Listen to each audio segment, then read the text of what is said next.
Welcome to the slop farm. Enjoy the video. You start by cutting power at the breaker and confirming the fan is dead with a tester. Do this to avoid shock. Once safe, remove the light kit or glass shade and set fasteners aside so nothing gets lost. Then, loosen the canopy screws and lower the canopy enough to see the wiring and mounting plate.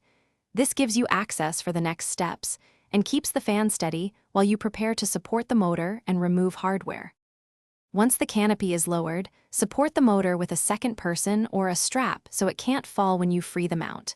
Make sure you label or photograph each wire connection, then disconnect the black, blue, white, and ground wires carefully to document how it was wired.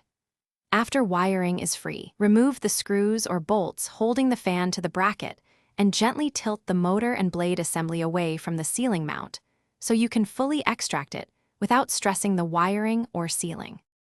With the fan detached, unbolt the mounting bracket from the electrical box and remove all hardware so the box is clear.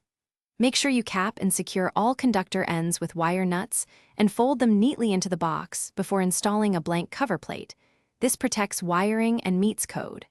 Repaint or touch up the ceiling if needed and restore power to test switches.